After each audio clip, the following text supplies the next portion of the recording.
तो रायपुर में मुख्यमंत्री विष्णुदेव साय की अध्यक्षता में आज से 2 दिवसीय कलेक्टर एसपी कॉन्फ्रेंस का आयोजन चल रहा है। यह महत्वपूर्ण बैठक शुरू हो चुकी है, जिसमें प्रदेश के सभी जिलों के कलेक्टर और एसपी शामिल हैं। बैठक के दौरान सरकार की विभिन्न योजनाओं की जिलेवार समीक्षा की जाएगी। कॉन्फ्रेंस के पहले दिन यानी कि आज मुख्यमंत्री साय सभी कलेक्टर्स के साथ प्रदेश में संचालित योजनाओं, विकास कार्यों और प्रशासनिक व्यवस्थाओं की प्रगति पर चर्चा करेंगे।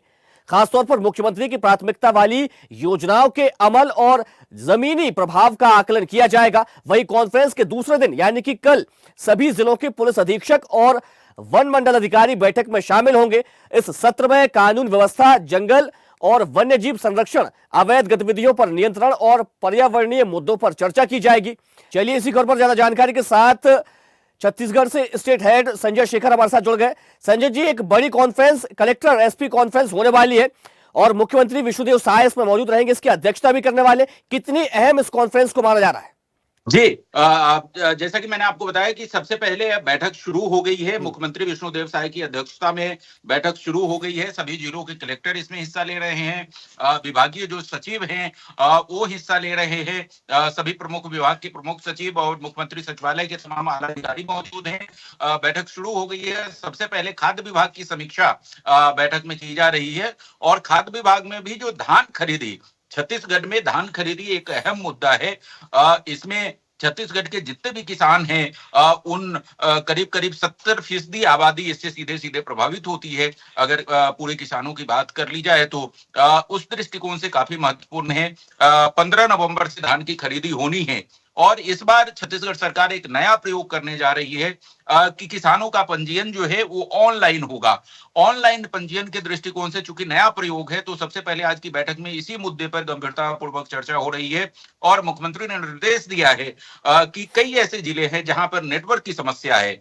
तो जहां पर नेटवर्क की समस्या है और वहां पर यदि धान की जो पंजीयन है वो होने में किसी तरह की दिक्कत हो रही है तो वहां पर बाकायदा शिविर लगा करके जो है वो पंजीयन कराया जाए। पंजीयन का जो लक्ष्य है उसको पूरा किया जाए और धान खरीदी में किसानों को किसी तरह की परेशानी ना हो, उनका एक एक दाना धान की खरीदी हो सरकार द्वारा, इसको सुनिश्चित करने के निर्देश मुख्यमंत्री ने सभी जिला कलेक्टर को दिए हैं। जी संजय जी, छत्तीसगढ़ में चाहे कानून व्यवस्था की बात हो या फिर प्रशासनिक कसावट की, ये एक नया नवाचार देखने को मिल रहा है।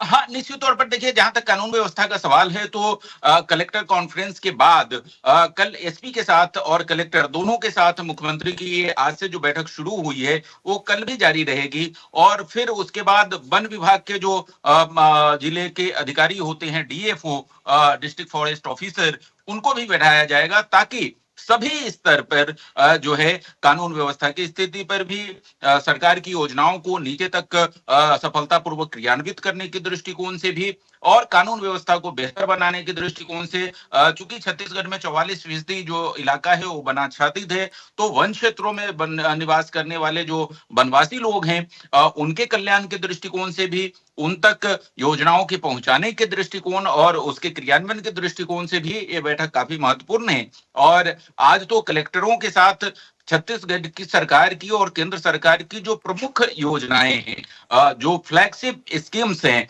उसकी बाकायदा समीक्षा हो रही है। उसको कैसे बेहतर किया जाए, चाहे पीएम जनधन योजना की बात हो, चाहे आदि जो योजना अभी शुरू की है केंद्र सरकार ने उसकी बात हो, चाहे प्रधानमंत्री आवास योजना की बात हो, चाहे जल जीवन मिशन की बात हो, चाहे आयुष्मान योजना की बात हो, केंद्र सरकार की जो प्रधानमंत्री की महत्वाकांक्षी योजना है उसकी समीक्षा के साथ साथ छत्तीसगढ़ सरकार की जो प्रमुख महत्वाकांक्षी योजनाएं हैं, इन तमाम योजनाओं की समीक्षा होगी। समीक्षा के साथ ही आने वाले दिनों में किस तरह के नवाचार किए जाए, जिला स्तर पर किस तरह के नवाचार हो रहे हैं, अगर किसी एक जिले में अच्छे नवाचार हो रहे हैं तो उसको अन्य जिलों में किस तरह से पहुंचाया जाए, इन तमाम मुद्दों पर बाकायदा चर्चा होगी। कल कलेक्टर के साथ एक प्रेजेंटेशन भी है जिसमें एक्सपर्ट सुशासन जो है वो किस तरीके से अंतिम व्यक्ति तक पहुंचाया जाए, इसको लेकर के एक प्रेजेंटेशन भी होगा। जी, आपका बहुत शुक्रिया संजय, तमाम जानकारी के लिए।